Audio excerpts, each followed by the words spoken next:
Yesus membentangkan suatu perumpamaan lain lagi kepada mereka, katanya, hal kerajaan surga itu seumpama biji sesawi yang diambil dan ditaburkan orang di ladangnya.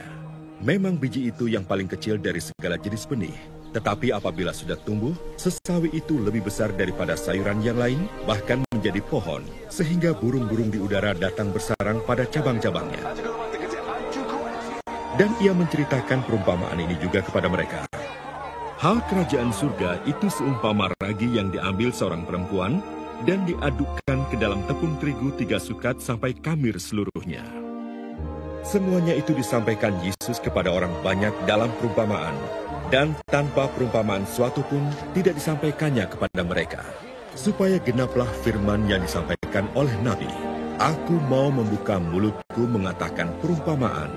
Aku mau mengucapkan hal yang tersembunyi sejak dunia dijadikan.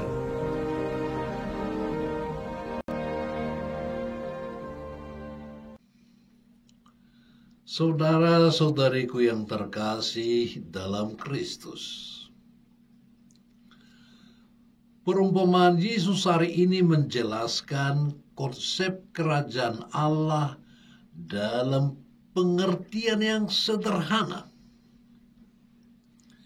Yesus menjelaskannya bukan dengan bahasa teologis yang rumit. Ia mengumpamakan kerajaan Allah itu bagaikan biji sesawi dan ragi. Biji sesawi adalah biji yang paling kecil dari segala jenis benih yang ada di bumi. Namun, kalau biji yang kecil itu ditaburkan di tanah, biji itu kemudian akan tumbuh menjadi sebuah tanaman yang besar, di mana burung-burung pun dapat bersarang pada cabang-cabangnya. Ragi, walaupun sedikit, kalau diaduk-aduk ke dalam tepung terigu sampai rata, akan membuat tepung terigu itu mengembang dan membesar, sehingga membantu proses pembakaran hingga menjadi roti yang enak. Saudara-saudari yang terkasih, tentu bukan kebetulan kalau Yesus mengumpamakan kerajaan Allah itu dengan biji sesawi yang sangat kecil dan ragi yang sedikit. Yesus mengajari kita untuk tidak berhenti pada realita yang tertangkap oleh mata, tetapi melihat pekerjaan yang agung di balik realita itu. Di balik biji sesawi yang kecil terkandung realita kerajaan Allah yang maha agung dan mulia.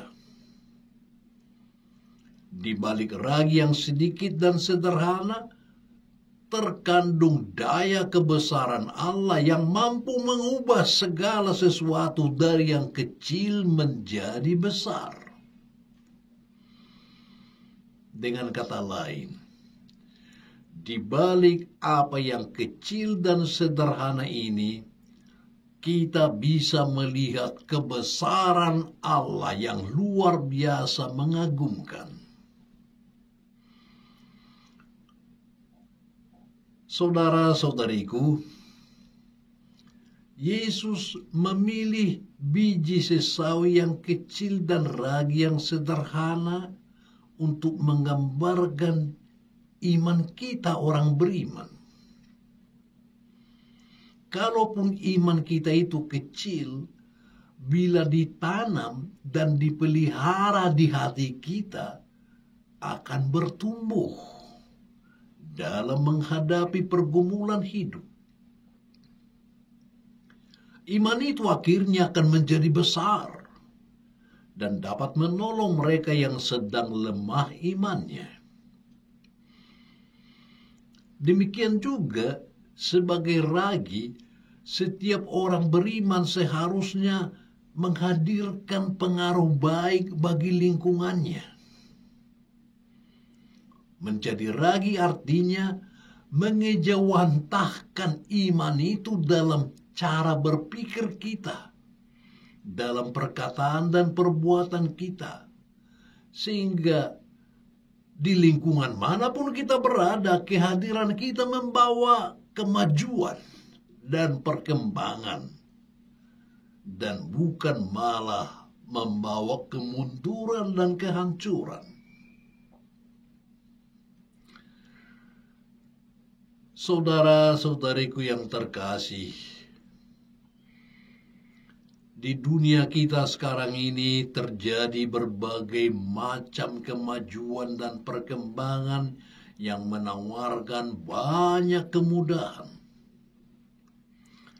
Di satu sisi sangat membantu, tetapi di sisi lain melahirkan mental jalan pintas atau mental gampangan. Banyak orang yang ingin sukses dan berhasil, tetapi tidak mau berusaha. Banyak orang ingin akan hal-hal besar, tetapi mereka mengabaikan hal-hal kecil sebagai bagian yang harus dilalui untuk mencapai hal besar tersebut. Orang lupa bahwa kualitas dibentuk dari hal-hal yang kecil. Demikian juga halnya kerajaan Allah dan iman kita. Itu dimulai dari sesuatu yang kecil, yang dunia anggap sebagai sesuatu yang tidak penting, namun akhirnya menyatakan kemuliaan Allah yang luar biasa besarnya. Perumpamaan ini, saudara-saudari, mau mengajar kita bahwa iman punya kekuatan dalam dirinya, kekuatan yang bisa mempengaruhi orang lain. Kekuatannya adalah kasih, perdamaian, keharmonisan, saling menghargai, saling meneguhkan, saling memuji, dan saling mempercayai. Kalau kebajikan-kebajikan ini ditaburkan ke dalam hati dan pikiran seseorang, dan orangnya menanggapi dengan serius, memeliharanya dengan baik, dan membiarkannya bertumbuh dengan baik, maka pribadi yang menerimanya akan menjadi pribadi yang baik dan kuat juga. Hari ini, saudara-saudari, Yesus mengajak kita untuk menghidupi iman kita. Memperjuangkan kasih, keadilan, kedamaian, kerukunan, kebaikan, dan kerendahan hati. Di dalam rumah tangga atau komunitas kita masing-masing. Di tempat kerja kita. Singkatnya, di mana saja kita berada. Kita diajak seperti biji sesawi dan ragi, agar kehadiran kita membawa kesegaran, kebahagiaan, dan rasa damai bagi orang lain. Bahkan, kehadiran kita menjadi solusi bagi persoalan dan derita sesama. God bless you.